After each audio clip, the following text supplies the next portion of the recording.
Halo semuanya, sawadee-krab. Selamat datang kembali di segmen analisa dan hari ini kita update di tanggal 10 April 2022 apa yang sedang dibahas oleh media Thailand terkait dengan kasus tenggelamnya Teng Monida yang tenggelam di Sungai Chao Phraya di 24 Februari 2022. Kemarin di tanggal 9 April 2022 kita ketahui ya bahwa Por dan juga Robert yang saat ini sedang melakukan ibadahnya sebagai seorang biksu sementara kemarin tanggal 9 itu sudah datang lagi ke kantor kepolisian Nonthaburi untuk melakukan lapor diri. Tapi kalau aku cek ya, laporan kemarin juga agak sedikit berbeda. Kenapa? Kalau aku cek dari jejak digital, mereka ini melakukan laporan yang ketiga kali, ini adalah yang sudah keempat ya. Ketiga kali itu di tanggal 2 April. Kalau di tanggal 9 April, itu jaraknya udah nggak lagi 5 hari, tapi sudah jaraknya 7 hari. Bukankah dari penyidik Nonthaburi mengatakan mereka harus melakukan lapor diri setiap 5 hari sekali? Tapi kalau aku tangkap sekarang, sepertinya dari 5 hari menjadi 7 hari. Kemudian juga di sisi lain kita ketahui, bukankah mereka berjanji katanya hanya akan melakukan ibadah sebagai seorang biksu sementara di salah satu kuil di Thailand sekitar 1 jam dari Nonthaburi itu hanya sekitar 15 hari. Ini kalau sudah yang keempat kali berarti sudah lebih dari 15 hari ya teman-teman. Apakah mereka masih di kuil atau tidak? Ini yang masih menjadi pertanyaan masyarakat di Thailand. Karena nggak tahu, sekarang kayaknya agak sedikit tertutup. Mungkin karena sekarang lagi liburan Songkran selama seminggu ke depan ini, walaupun secara official itu liburan Songkran tuh nanti di tanggal 13 atau 14 ya, tapi Senin dan Selasa banyak masyarakat Thailand yang sudah mulai mudik dan kayak aroma lebaran gitulah kalau Songkran di Thailand itu. Oke, Po Tanupat Lertawewit dan juga Robert Paibun Trikanjananan itu datangnya dalam 2 waktu yang berbeda kemarin itu. Ini juga unik banget. Kenapa kok unik? Karena kalau seandainya mereka berasal dari tempat yang sama, which is temple yang mereka sedang beribadah, kenapa waktu kedatangannya berbeda, mobilnya berbeda? Walaupun ini bukan kali pertama ya, tapi aku ingat banget di pelaporan yang pertama kali itu mereka datangnya bersama satu mobil yang sama, tapi di pelaporan diri yang kedua, ketiga, dan keempat ini mereka memang datangnya berbeda-beda. Ada sesuatu hal yang menarik menurut aku. Nah, Robert itu datangnya kemarin tuh jam 7:55 waktu Indonesia Barat, itu sama dengan waktu di Thailand, dengan mobil Alphard putih, pakai baju putih dan juga topi hitam. Terus dia meninggalkan kantor kepolisian Nonthaburi di jam 9:05 pagi. Jadi sekitar 1 jam aja Robert melakukan lapor diri di sana. Kalau Por itu datangnya di jam 8:10 pakai mobil Lexus hitam, pakai jaket, kacamata dan juga topi hitam. Ya, bedanya hanya beberapa menit sih ya. Bedanya hanya sekitar, ya nggak nyampe 5 menit sebenarnya. Terus yang anehnya dari Por adalah, Por ini selama 1 jam pada saat dia datang di kantor kepolisian Nonthaburi kan sudah tahu nih wartawan tuh sudah mulai, kayak mengintimidasi dalam tanda kutip kan ya. Por tuh nggak keluar dari mobil, cuma di mobilnya terus, dan itu nggak cuma semenit 2 menit, nggak cuma 10 menit, tapi adalah hampir 1 jam.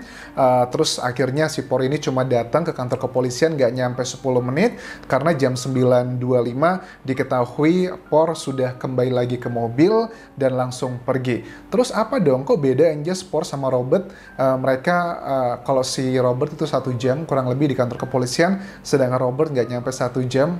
Actually dia ketemu sama polisi, ternyata sudah diwakili sama pengacaranya. Pengacaranya setelah semuanya kelar, pergi, dia memberikan klarifikasinya. Oke, which is fine sebenarnya. Kenapa? Sebagai background, Por ini sepertinya sangat menghindari wartawan dan kesannya agak sangat ketakutan.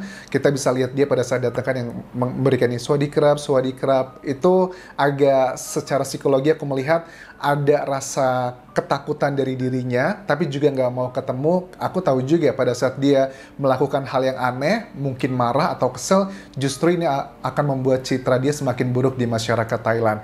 Backgroundnya, kenapa terjadi seperti ini? Menurut aku karena keterangan dari salah satu polisi senior di Thailand ya, yang sudah 3 kali memberikan laporan ke kantor kepolisian Nonthaburi juga. Yang pertama tentang speedboatnya Por dan juga Robert, ada koordinat-koordinat yang sudah diketahui, ada wilayah-wilayah yang dilanggar, yang dilewati, itu adalah yang pertama.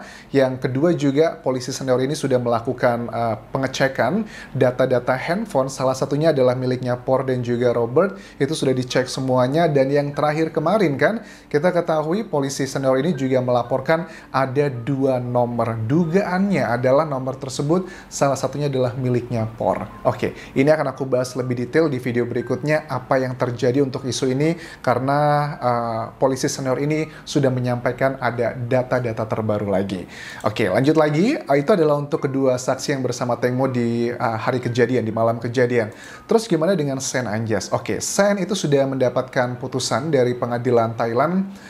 Putusannya adalah dia bersalah dengan dugaan adalah kelalaian, dan nanti di tanggal 10 April hari ini 10 April akan melakukan pelaporan diri dengan pasalnya kelalaian. Tapi menurut aku ya, banyak teman-teman kan bilang, wah ini Sen pasti bakal kena pasal nih kelalaian. Tapi kalau menurut analisaku, dia akan sangat gampang lolos dari pasal kelalaian. Karena apa?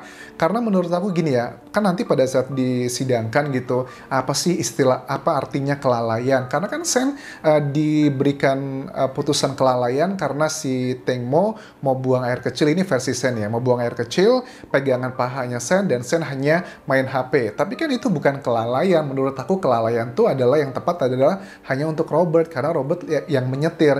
Tapi kalau Sen diberikan pasal kelalaian, menurut aku secara terminologi ini nggak pas banget. Dan aku yakin banget Sen kemungkinan besar akan mungkin aja dihukum dengan pasal kelalaian, tapi tidak akan mendapatkan maksimal. Karena kalau maksimal itu setahu aku bisa sampai 10 tahun ya, menyebabkan kematian orang lain.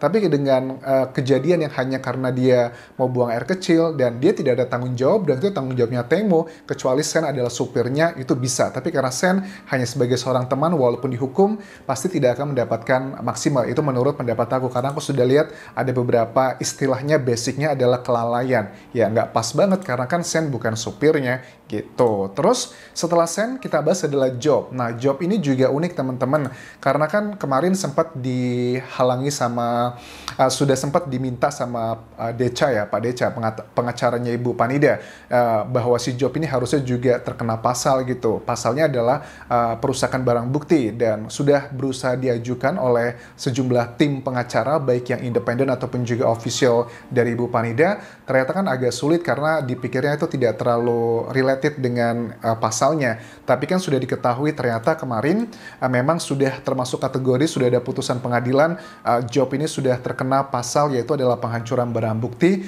dan nanti di tanggal 19 April 2022 Job akan melakukan wajib lapornya, karena semuanya ini sudah pakai bailout ya, ada penjamin, uang penjamin 100 juta rupiah masing-masing setiap saksi.